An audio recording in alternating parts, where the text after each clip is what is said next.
बिस्मिल्लाहिर्रहमानिर्रहीम वस्सलातु वस्सलामु अला सय्यिदिल अंबिया वल मुरसलीन। सो स्टूडेंट्स, जैसे मैं आप लोगों को व्हाट्सएप ग्रुप के अंदर बता रहा था कि जो बायोलॉजिकल मॉलिक्यूल्स का यूनिट नंबर 3 है हमारे पास पीएमसी के सिलेबस में, वेरी इंपॉर्टेंट। तो इस वजह से जी इसकी जो बाकी चीज़ें रह गई थी जो कि टेस्ट से पहले आप लोगों को मैंने बतानी थी, in other words lipids, proteins और न्यूक्लिक एसिड, तो इंशाल्लाह उसकी डिस्कशन अब हम लोग करेंगे। लेकिन क्योंकि टेस्ट तो हो चुका है तो आप लोग फिर भी इसको गौर से सुन लीजिएगा ताकि नेक्स्ट टाइम आपकी हेल्प हो सके। और दूसरी बात, इंशाल्लाह जो टेस्ट आपका हुआ था जी उसके जो आंसर की है उसको भी इंशाल्लाह मैं डिस्कस करूंगा इस वीडियो के बाद। जो नेक्स्ट वीडियोस आएंगी उसमें आप लोगों को उसके आंसर्स की डिस्कशन इंशाल्लाह मिल जाएगी। तो हम चलते हैं without wasting time directly toward carbohydrates के बाद हमारे सिलेबस के अंदर क्योंकि प्रोटीन शामिल हैं तो इस वजह से हम लोग पहले प्रोटीन्स को ही देखेंगे, क्योंकि आपकी बुक के अंदर पहले लिपिड है बाद में प्रोटीन है, लेकिन इससे कोई फर्क नहीं पड़ता। तो इस वजह से आप लोगों को मैं डायरेक्टली ले जाता हूँ नेक्स्ट वर्ड प्रोटीन्स। पहली बात, वो प्रोटीन्स कहाँ से वर्ड आया ये भी आपको नॉलेज में रखना है। ग्रीक वर्ड है जी प्रोटियोस, और प्रोटियोस का मतलब प्राइम होता है और प्राइम का मतलब होता है फर्स्ट, यानी हम इसको अब फर्स्ट क्यों कहते हैं। इसमें सबसे इंपॉर्टेंट चीज यही है कि आप लोग जब इसकी इंपॉर्टेंस के हवाले से बात करेंगे स्पेशली, तो proteins are the most abundant organic compounds in cell. दो बातें याद रखने वाली हैं, most abundant organic compound in nature carbohydrates हैं और उसमें से आगे सेलुलोज है, and the most abundant organic compound in cell वो प्रोटीन्स हैं। और ये ड्राई वेट का ऑलमोस्ट तकरीबन 50% होती हैं। तो ये दो तीन बातें शुरू पर याद रखने वाली हैं जो यहाँ तो मेंशन नहीं की हुई, लेकिन एक्चुअली आपकी टेक्स्ट बुक के अंदर सबसे पहले ये दो बातों को बताया गया है। अब आप लोगों ने जो स्ट्रक्चर के हवाले से चीजें याद रखनी है डेफिनेटली के लिए किस चीज की बनी होती हैं, तो these are the made up of amino acids, so these are the polymers of amino acids. तो इसका जो यूनिट होता है बेसिक यूनिट वो अमाइनो एसिड है। अब अमाइनो एसिड का स्ट्रक्चर, उसकी टाइप्स, उसका नंबर, ईच एंड एवरीथिंग आप इसमें याद रखेंगे। कंपोजिशन के अंदर आप लोगों ने पढ़ा हुआ है कि इसमें 5 चीजें होती हैं। एक अल्फा कार्बन होती है, then nitrogen, oxygen and hydrogen.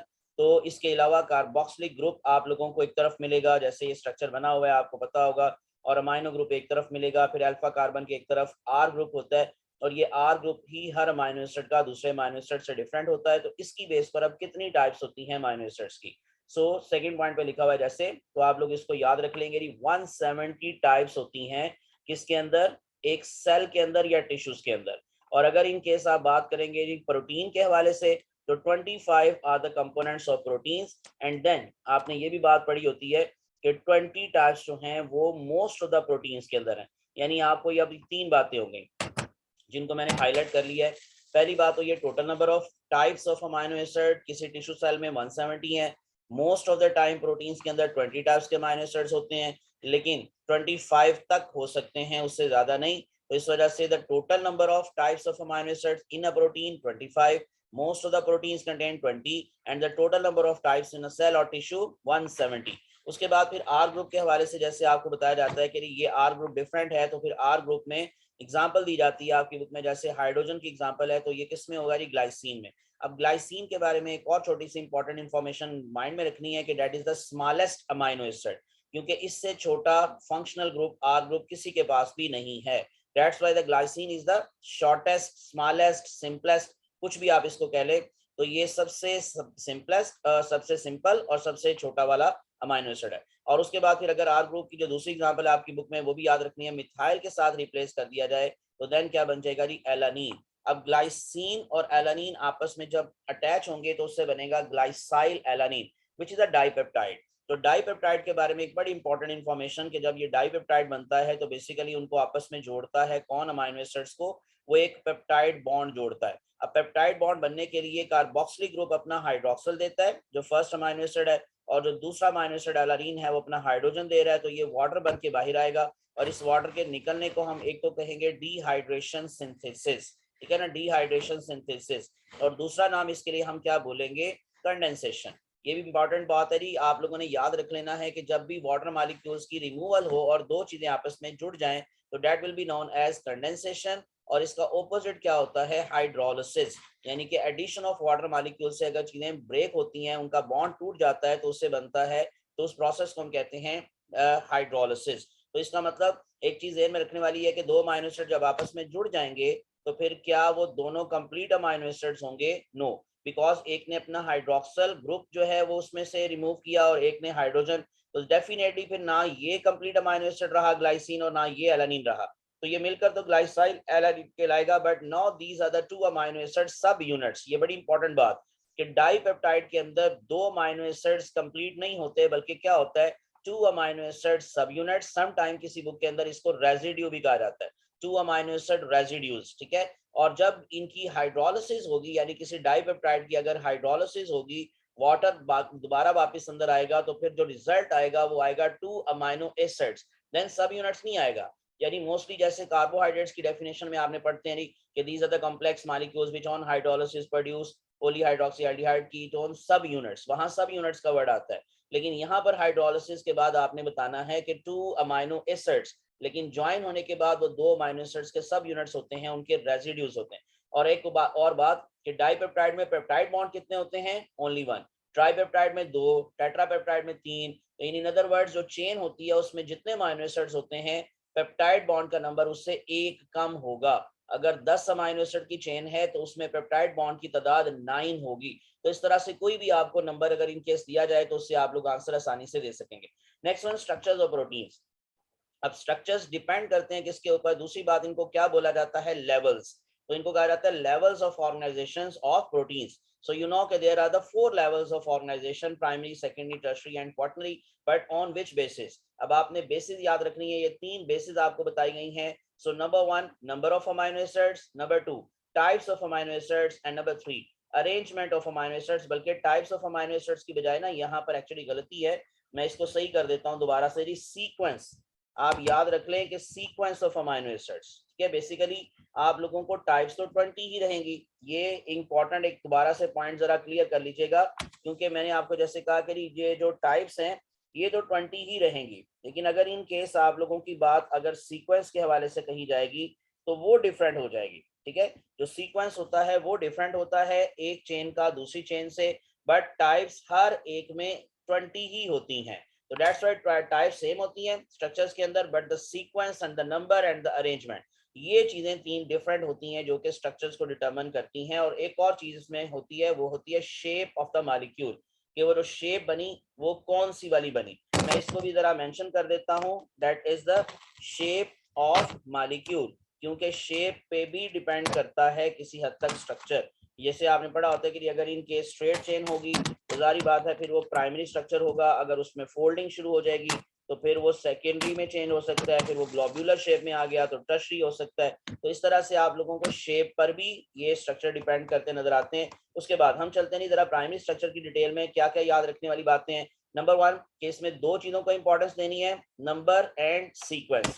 यानी अगर मैं शेप को भी फिलहाल माइंड में नहीं रख रहा, या फिर मैं इसमें टाइप्स को तो बिल्कुल भी हजारी बात है, मैंने जैसे बोला कि माइंड में नहीं रखूंगा, तो number and sequence of amino acids को अगर मैं सिर्फ माइंड में रख रहा हूं तो फिर प्राइमरी स्ट्रक्चर को ज्यादा मैं फोकस कर रहा हूं। अब इसमें एग्जांपल आपको जैसे बुक ने दी है, इंसुलिन। इंसुलिन एक प्रोटीन भी है, हार्मोन भी है। यू नो कि it is composed of 51 amino acid. अब इसको सबसे पहली दफा किसने देखा? यहाँ पर उस साइंटिस्ट का नाम मेंशन नहीं किया गया गलती से, लेकिन actually Frederick Sanger. So he first time observe the sequence of amino acid in insulin protein. मैं इसमें बल्कि उसका नाम मेंशन कर देता हूँ यहाँ पर कि फ्रेडरिक सांगर, ये पूरा नाम है उसका, फ्रेडरिक सांगर। इसको सैंगर सैंगर लोग पढ़ते हैं, लेकिन एक्चुअली इसका जो सही प्रोनाउंसिएशन है वो है सांगर, ठीक है। तो फ्रेडरिक सांगर ने क्या किया था? फर्स्ट टाइम उसने पहली दफा इस इंसुलिन के अंदर जो अमीनो एसिड का सीक्वेंस है वो स्टडी किया था। सो ही फर्स्ट टाइम स्टडीड, मैं ये पूरा सेंटेंस इसमें मेंशन कर दूंगी, सीक्वेंस ऑफ अमीनो एसिड्स। तो किसी भी प्रोटीन के अंदर पहली दफा सीक्वेंस स्टडी करने वाला बंदा यही है, study sequence of amino acid in insulin protein. Number भी देखा था उसने और उसने सीक्वेंस को भी स्टडी किया था, ठीक है। तो ये छोटी सी बात आप स्टार्ट पर माइंड में रखेंगे, इस साइंटिस्ट का नाम ज़हन में रखेंगे, उसके बाद अगली बात आप लोग देखेंगे। सो इसमें मैं जी नंबर का भी मेंशन कर देता हूँ, नंबर एंड सीक्वेंस। अब इसमें जो आप लोगों को याद रखना है जी, नंबर 51 अमीनो एसिड्स होते हैं, 2 जो है वो चेन्स होती हैं, 1 अल्फा चेन 1 बीटा चेन। ये बुक ने अल्फा बीटा का वर्ड यहाँ नहीं मेंशन किया होता, लेकिन ये ज़हन में रख लें कि अल्फा चेन में 21 अमीनो एसिड्स हैं, बीटा चेन में 30 अमीनो एसिड्स हैं, दोनों मिलकर 51 हो गए। अब इसमें एक और बड़ी इंपॉर्टेंट बात कि इंसुलिन के अंदर टोटल पेप्टाइड बॉन्ड कितने होते हैं। हमने अभी पीछे बात की कि जी टोटल अमीनो एसिड्स में से एक नंबर कम कर दें, जैसे 51 है तो एक कम कर दें तो 50 होगा, तो नहीं। अब इस दफा जरा थोड़ा सा सोच के आंसर देना है, क्योंकि 21 में से एक कम करेंगे तो 20 रह जाएंगे, फिर 30 में से एक कम करेंगे तो 29 रह जाएंगे। यानी एक चेन के अंदर पेप्टाइड बॉन्ड की तादाद है 20 और दूसरी चेन के अंदर पेप्टाइड बॉन्ड की तादाद है 29। तो इसलिए टोटल पेप्टाइड बॉन्ड्स इस केस में कितने हो गए 49 नॉट 50। तो क्योंकि दो चेन्स हैं तो दोनों चेन्स का अलग अलग कैलकुलेशन करके आंसर निकालेंगे। सेम उसी तरह से हीमोग्लोबिन की बात है। अब हीमोग्लोबिन का स्ट्रक्चर प्राइमरी नहीं होता, ये भी बड़ी इंपॉर्टेंट बात है कि हीमोग्लोबिन का स्ट्रक्चर क्वाटनरी होता है। तो then why we are studying the haemoglobin in primary structure, उसका आंसर ये है कि हम सीक्वेंस की इंपॉर्टेंस को स्टडी करना चाह रहे हैं। और ये जो सीक्वेंस की इंपॉर्टेंस है उसमें हीमोग्लोबिन के 574 टोटल अमाइनो एसिड्स में से जो बीटा चेन के अमाइनो एसिड्स हैं उसमें से एक अमाइनो एसिड अपनी पोजीशन पे अगर इन केस ना रहे, जैसे कि ग्लूटामिक एसिड होता है नंबर 6 पर, और अगर उसको रिप्लेस कर दे वेलिन, तो फिर एक डिजीज हो जाएगी जिसको आपने पढ़ा होता है sickle cell anaemia, sickle cell haemoglobin. तो उसको माइंड में रखते हुए या उसको स्टडी करते हुए हम इसको प्राइमरी स्ट्रक्चर में पढ़ते हैं। बट वैसे हीमोग्लोबिन प्राइमरी स्ट्रक्चर नहीं है, हीमोग्लोबिन क्वाटनरी स्ट्रक्चर है। तो haemoglobin is composed of 574 amino acids in 4 chain 2 alpha 2 beta. तो जैसे मैं आपको बता रहा था कि ये सीक्वेंस की इंपॉर्टेंस बताने के लिए हमने इसकी एग्जांपल दी होती है, जो कि यहाँ पर एक्चुअली एज सच मेंशन नहीं की गई बात, लेकिन मैं इसमें कर देता हूँ। तो इसलिए वेट करेंगे, मैं सिकल सेल एनीमिया का बीच में मेंशन कर दूं जरा। जी, अब इस केस में जैसे मैंने आपको बताया था कि आपने क्या याद रखना है कि only one of the amino acid, जिसको मैं हाईलाइट कर देता हूं कि बीटा चेन में से एक सिर्फ अमाइनो एसिड अपनी नॉर्मल पोजीशन पे नहीं रहता और उसकी वजह से ही डिजीज हो जाती है, जिसको हम कहते हैं sickle cell haemoglobin, sickle cell anaemia. बाकी इसकी डिटेल मेरी आप लोगों को चैप्टर 20 में इंफॉर्मेशन मिलती हैं। बहरहाल उसकी अभी हम लोग इतनी डिटेल में भी यहाँ पर इस यूनिट में बात नहीं करेंगे। तो हम चलते हैं next word, secondary structure of protein. Secondary structure ही बनता है क्वाइलिन से। Number 1, coiled from the form of the polypeptide chain, और इसके अंदर फिर फर्दर दो टाइप्स हैं, अल्फा हेलिक्स और बीटा प्लेटेड। अब इसमें जो अल्फा और बीटा वर्ड आया है ये बेसिकली नंबर को शो कर रहा है किसी हद तक। अल्फा हेलिक्स में सिंगल चेन की बात हो रही होती है, बीटा प्लेटेड के अंदर 2 चेन्स की बात हो रही होती है। अब आप वैसे क्या याद रखेंगे, alpha helix is a very uniform geometric structure with 3.6 amino acids. ये भी बड़ी इंपॉर्टेंट इंफॉर्मेशन कि एक टर्न के अंदर, अल्फा हेलिक्स के एक टर्न के अंदर कितने अमाइनो एसिड्स होते हैं, एवरेज नंबर क्या है, तो 3.6। उसकी मेन रीजन मैं अब आपको बता दूं कि उसका जो चेन का जैसे फर्स्ट अमाइनो एसिड है वो अपनी हाइड्रोजन बॉन्डिंग करेगा विद फोर्थ, फिर फोर्थ करेगा नेक्स्ट फोर्थ, फिर वो करेगा नेक्स्ट फोर्थ। तो इस तरह से हर नेक्स्ट फोर्थ के साथ अमाइनो एसिड अपनी हाइड्रोजन बॉन्डिंग करते जाते हैं, तो जिसकी वजह से फोल्डिंग होती है। और इसमें फिर एक टर्न के अंदर आपको 3.6 अमाइनो एसिड्स मिलते हैं। अब बीटा प्लेटेड शीट के बारे में क्या याद रखना है कि ये बेसिकली क्या है, ये एक डबल जो है वो चेन है और उसमें फोल्डिंग बैक होती है पॉलीपेप्टाइड चेन। उसकी फोल्डिंग बैक की वजह से ही शीट्स लाइक स्ट्रक्चर्स बनते हैं और उसको फिर हम लोग कहते हैं बीटा प्लेटेड शीट। बाकी इसकी डायग्राम अभी मैं आपको दिखाता हूँ फर्दर। बुक में किसी भी जो है ना वो प्रॉपर डायग्राम में बीटा प्लेटेड शीट को नहीं दिखाया गया। एनीवेज, टर्शियरी स्ट्रक्चर में याद क्या रखेंगे कि पॉलीपेप्टाइड चेन अपने आप को बार बार फोल्ड करने की वजह से फिर अपने ही ऊपर, ज्यादा इंपॉर्टेंट चीज क्या है, फोल्ड अपॉन इटसेल्फ। उसके रिजल्ट में क्या होगा कि उसकी शेप में चेंज आएगा और उसकी शेप में चेंज जो आएगा वो ग्लोब्यूलर शेप में आ जाएगी, जिसकी वजह से फिर हम लोग कहेंगे एक नया स्ट्रक्चर डेवलप हुआ। अब इस नए स्ट्रक्चर को फिर हम लोग नाम देंगे टर्शियरी स्ट्रक्चर। तो ग्लोब्यूलर शेप का जो मेजर डिफरेंस है जी इसका और स्पेशली सेकेंडरी स्ट्रक्चर का, वो इसकी शेप का है स्पेशली। तो आप लोगों को याद रखना है कि इस केस में जो शेप होती है सेकेंडरी स्ट्रक्चर से वो चेंज होकर ग्लोब्यूलर शेप में आ जाती है। उसके बाद फिर इसमें कौन कौन सी फोर्सेज ऑफ अट्रैक्शन होती हैं, यानी प्राइमरी स्ट्रक्चर के अंदर आपको पेप्टाइड बॉन्ड मिलता है, सेकेंडरी स्ट्रक्चर के अंदर पेप्टाइड प्लस हाइड्रोजन बॉन्डिंग होती है, और टर्शियरी के अंदर फिर आपको आयोनिक बॉन्ड भी मिलेगा, हाइड्रोजन बॉन्ड भी मिलेगा, डाइसल्फाइड भी मिलेगा और पेप्टाइड तो मिलेगा ही। यानी पेप्टाइड बॉन्ड एक ऐसा बॉन्ड है जो कि हर स्ट्रक्चर ऑफ प्रोटीन में आपको मस्ट मिलेगा। और दूसरी बात, प्राइमरी स्ट्रक्चर हर प्रोटीन के अंदर होता है क्योंकि उसी से आगे मॉडिफिकेशंस होती हैं। तो इस वजह से the most common structure is the primary structure, the structure found in all proteins primary structure, the bond is present in all structures of proteins peptide bond. But ionic bond, hydrogen bond, disulphide bond, ये सारे अब आपको tertiary structures में मिलेंगे। Last one है quaternary structure. तो quaternary structure of proteins are the polymers of several tertiary structures. Basically इसमें aggregation होती है क्योंकि मैक्सिमम फोल्डिंग अगर आपसे पूछी जाए कि प्राइमरी सेकेंडरी टर्शियरी क्वाटरनरी में से मैक्सिमम फोल्डिंग किस में होती है, तो इसका आंसर होगा टर्शियरी में, क्योंकि क्वाटरनरी के अंदर बेसिकली आगे फर्दर फोल्डिंग नहीं होती, बल्कि जो टर्शियरी स्ट्रक्चर्स होते हैं उनकी एग्रीगेशन होती है। अब इस एग्रीगेशन के अंदर ये तीन चीजें रोल प्ले करती हैं, hydrophobic interactions, hydrogen bonds and ionic bonds. ये लास्ट में मैंने आपको स्ट्रक्चर्स के एंड पर ये आपको कुछ व्यूज दिखाए हैं, प्राइमरी स्ट्रक्चर कैसा होता है, सेकेंडरी कैसा होता है, टर्शियरी कैसा होता है, क्वाटरनरी कैसा होता है। तो सेकेंडरी के अंदर अल्फा हेलिक्स को एक चेन सिंगल हम कंसिडर करते हैं, बीटा प्लेटेड शीट जो है वो किसी हद तक डबल चेन होती है। So local folding of polypeptide chain into the helices और शीट्स, तो इसको हम बोलते हैं बीटा प्लेटेड शीट। तो इस तरह से ये आप लोगों को चारों का स्ट्रक्चर नजर आ रहा है। उसके बाद हम चलते हैं नेक्स्ट वर्ड लास्ट वन पर। एक छोटी सी बात जो इंपॉर्टेंस के हवाले से आपको बतानी थी, क्योंकि क्लासिफिकेशन ऑफ प्रोटीन्स हमारे सिलेबस में ऐसा नहीं लिखा हुआ fibrous and globular, but structure से रिलेट करके उसको अलाइड इंफॉर्मेशन के तौर पर याद रखेंगे। Like for example fibrous protein primary and secondary structure show कर सकती है, मोस्ट इंपॉर्टेंट सेकेंडरी होता है उनके लिए। और सिमिलरली जो ग्लोब्यूलर प्रोटीन्स हैं उनके लिए मोस्ट इंपॉर्टेंट टर्शरी है, वैसे वो क्वाटरनरी स्ट्रक्चर में भी आपको दिखाई देती हैं। तो इंपॉर्टेंस ऑफ प्रोटीन्स में भी कुछ फंक्शंस याद रखेंगे कि जो आपकी बुक के अंदर मेंशन है, कुछ एडिशनली बातें जो फेडरल की बुक के अंदर हैं। So build many structures of cell, number one, जिसके अंदर स्पेशली जो कि चीफ कंपोनेंट है सेलुलर मेम्ब्रेन्स के, स्पेशली वो इसी से बनते हैं प्रोटीन से। So all eukaryotic organelles contain proteins.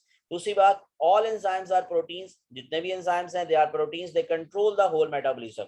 While hormones जो होते हैं वो सारे तो प्रोटीन्स नहीं होते, लेकिन उसमें जैसे इंसुलिन है, ग्लूकागॉन है, सो दे रेगुलेट द मेटाबॉलिक प्रोसेस। तो याद रखने वाली बात क्या थी कि मेटाबॉलिज्म के अंदर दो किस्म की प्रोटीन्स हैं, one are enzymes and other are hormones. Enzymes catalyst हैं, वो कंट्रोल करते हैं, हार्मोन्स रेगुलेट करते हैं, दे आर रेगुलेटर्स। या आप लोगों ने इनका दूसरा नाम ये भी पढ़ा होता है। नेक्स्ट वन है प्रोटीन में से जैसे हिस्टोन प्रोटीन्स हैं, they are involved in the formation of structure of chromosome. Next one, proteins haemoglobin की एग्जांपल देंगे तो they are carriers and transport specific substances. Then antibodies जो हैं वो डिफेंड करती हैं बॉडी को, डिफेंसिव सिस्टम में, इम्यून सिस्टम में डेफिनेटली यू नो के हिस्सा लेती हैं। ब्लड क्लॉटिंग प्रोटीन्स में नाम याद रखेंगे फिब्रिनोजिन का, प्रोथ्रोम्बिन का। इसके बाद फिर आप लोगों को फर्दर जो मूवमेंट है बॉडी की उसमें एक्टिन का, मायोसिन का, these are the present in your muscles, उनका नाम याद रखना है। देन क्रोमोसोम्स की मूवमेंट के अंदर ट्यूबुलिन प्रोटीन्स का नाम याद रखना है, which are present in the microtubules, spindle fibres and as well as the cytoskeleton. अब ये मैंने एक क्वेश्चन दिया था साइटोस्केलेटन से रिलेटेड, तो उसमें प्रोटीन्स बनाती हैं उसके साइटोस्केलेटन को, स्पेशली माइक्रोट्यूब्यूल्स, माइक्रोफिलामेंट्स, तो वो प्रोटीन का काम है। Next one, they build many structures of animal body, जैसे कैराटीन है तो आप लोगों के नेल्स में है, आपकी स्किन के अंदर तो नहीं, आपके हेयर्स में। और स्किन अगर हम बात करेंगे तो वो कैराटिनाइज्ड स्किन होती है रेप्टाइल्स के अंदर, तो उनके अंदर ये बहुत ज्यादा प्रोटीन होती है, प्रोटेक्शन का काम करती है स्पेशली। तो ये मेजर फंक्शंस थी जो मैंने आप लोगों को बताए, जो आप लोगों की बॉडी के अंदर भी रोल प्ले कर रही हैं चीजें और बाकी जगहों पर भी। इसके अलावा स्टोरेज प्रोटीन में नाम याद रख सकते हैं आप एल्ब्यूमिन का, जो कि एग व्हाइट में होती है। फिर आप कैसीन का नाम याद रख सकते हैं जो कि दूध में होती है, तो इनको स्टोरेज प्रोटीन्स कहा जाता है। तो ये भी नाम आप अपने नॉलेज में रख सकते हैं, लेकिन वो क्योंकि बुक में नहीं थे इस वजह से यहाँ पर मेंशन नहीं किए गए। तो ये सारी बातें थी ऑल अबाउट प्रोटीन्स जो आपको इंपॉर्टेंट चीजें माइंड में रखनी थी। अब इंशाल्लाह जी नेक्स्ट वीडियो में आपको मैं इंशाल्लाह लिपिड्स के बारे में एक्सप्लेन करूंगा। तो अपना ख्याल रखिएगा। अल्लाह सबका हामी नासिर हो, अल्लाह सबको कामयाब करे। फी अमानिल्लाह, अल्लाह हाफिज।